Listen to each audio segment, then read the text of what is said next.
Hey guys, it's Nico Pantua, and today I'd like to talk about brand or branding your art. And how would I define a brand? It's basically an image that represents you, or a certain reputation, something that can build a community and gain monetary income. When you hear companies like Sony, Disney, Tesla, you kind of already know what to expect out of those companies. When it comes to studios, you kind of have an expectation of what kind of entertainment you're going to get out of it, whether it's a style, an experience. You're going to recognize it and associate it with that particular studio. Now, the same thing goes with, let's say, artists. Artists have a style that people can recognize, but it goes beyond that. It can be certain themes an artist tackles. It could be recurring original characters that an artist came up with. It could be a webtoon, a webcomic. It could be a merchandise. It could be a product, like maybe selling resources, maybe selling plushies, tutorials, courses, or it could fulfill certain fantasies. Not safe for work, artists totally know this. Now, like style, I believe that everyone has some form of brand or product of their own. The only time it becomes a brand or a product is how you view your art or your content. Know that it's something that people like, people want, and people need, and taking advantage of that to the point where you can make some serious dough out of it. So what are the benefits of branding your work or seeing your work as a product? Well, if you remain consistent with it, it makes you instantly recognizable, therefore you stand out in a pool of faceless artists. And it doesn't have to be just about style, it could be themes that you tackle, it could be a character that you made. And because you remain consistent with this, it can help you build a consistent following or a community. And that community can be really supportive. They can even spread the word of your stuff. They can even share it. Eventually, this brand or this product can lead to monetary income. You can use it to set a Patreon. You could set an online store. You could partner up with some businesses for it. And if it gets big enough, you can basically turn it into your full-time job, or you could use it to support you when you just want downtime, no work, and just to chill out. Or you're making that side hustle so you can buy an expensively used PS5. So being an artist and having some sort of recurring product or brand, I hate saying that by the way, can lead to some good dough coming your way. And as someone who came from the industry, I totally relate to people who just don't want to work for someone else's brand and eventually would rather make their own brand. But what are some of the disadvantages of, seeing your art as a brand? So I can think of some disadvantages of viewing your work as a product or as a brand. The first one I can think of is your community or your followers or your audience will have a certain expectation of what you come out with. So an example of this is, let's say you make cute Disney looking girls and then suddenly you make grotesque old guys and then suddenly the audience is just like, yo bro, what the hell is this? This is not what I expect out of you. I'm alienated, goodbye. And maybe you start disappointing a few people and maybe your community grows slower or it starts to shrink. In an experience like this, especially if an artist's values are worth over their product or their line of brand, their social media, or their image, they suddenly start to have an identity crisis. And this can lead to the fear of experimentation. So they're going to keep making the same thing again and again. It's going to stunt their growth. They're going to want to try and remain in their comfort zone. So the art that you do or the content that you make no longer becomes something that comes from you. It's really just for pleasing a certain audience or community. You become highly dependent on a community's expectations out of you, especially if you just want to keep that loyalty. And truth to be told, that's a more extreme side of things, It really doesn't have to be that way. It really depends how you view the work that you do or your situation.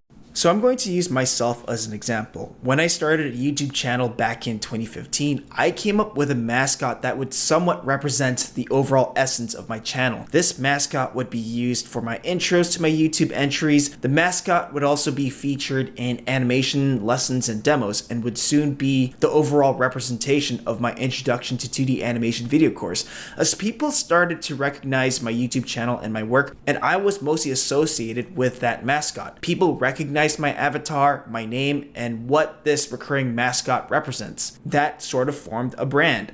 Another example that I want to bring up was when I started focusing on that retro animation look. I was exploring the idea that needed a retro animation aesthetic, so I spent a lot of time trying to explore that. This led to me exploring character designs, visual aesthetics, and tutorials on how to achieve this celluloid look. I even made a proof of concept using this look.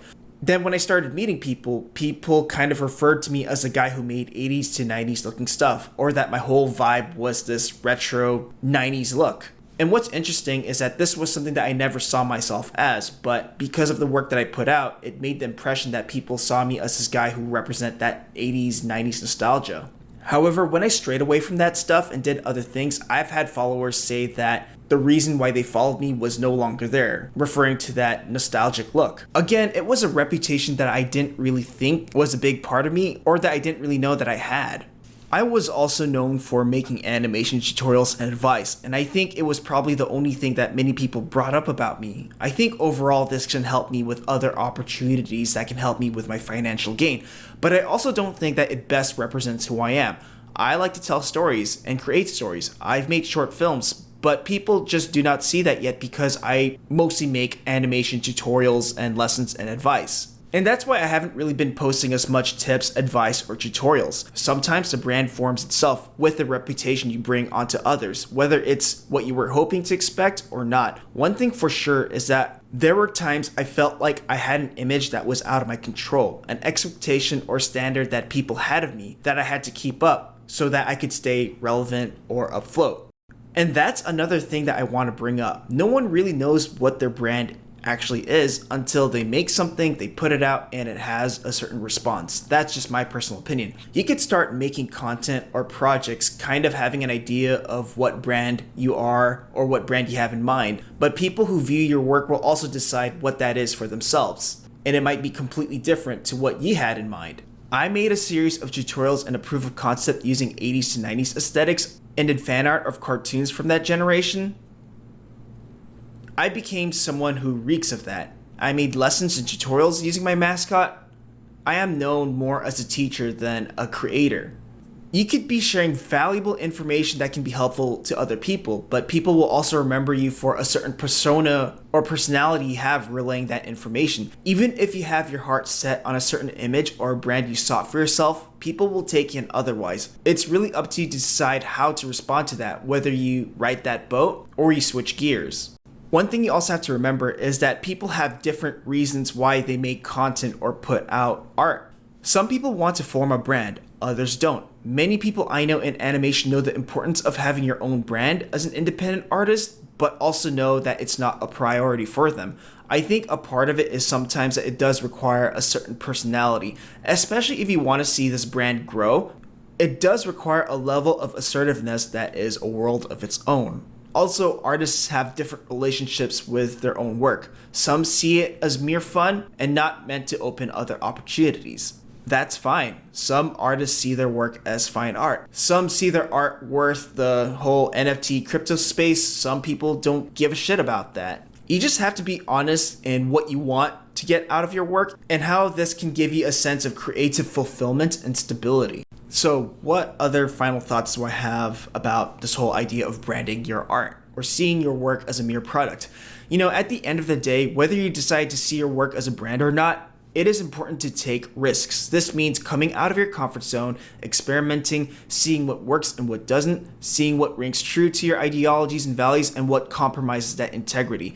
Many successful artists who see their content as brands know this. They've delved into other things, it didn't play out well. Some learned from that and dialed back, but some decided to explore that road even further. Unless you're like a CEO of a major company making decisions that might affect the lives of many, it's important to be in a place where you can take risks and have little to lose. Kind of like testing the waters. That's why I always highly suggest making small things rather than big things first to get a better sense of, what your capabilities are, what you do, and knowing what this brand could be. It forms itself over time with the reputation that it has with other people and how much work you put into your own content. That's why I wish more major studios kind of invested in newer artists or artists who have original ideas. Give them a pipeline that's inexpensive, that allows for experimentation, and has little risk. But no, most companies, especially entertainment studios, they just want to make record-breaking numbers. Also, one mindset that I would focus more so on the whole idea of branding is think about it more abstractly. Like, think about things that you value in your craft more so than the surface level, like visual style and all that crap. An example of this would be that you want to tell emotional stories that relate to people, or sometimes you just want to make stupid gags that make people laugh. You have a certain mission statement that's more personal and more philosophical. And this will allow you to explore different territories of content creation, whether it's different styles, different approaches. You can still explore different things without compromising your own integrity. Anyways, that's all. Bye. Interested in learning hand-drawn animation or learning how to finish an animated shot from beginning to end? Have a look at the store where you'll find the complete Introduction to 2D Animation video course, tutorials, and other resources. Learn classical animation approaches, drawing, lectures, techniques, and other process videos. Visit the store through the link in the description below.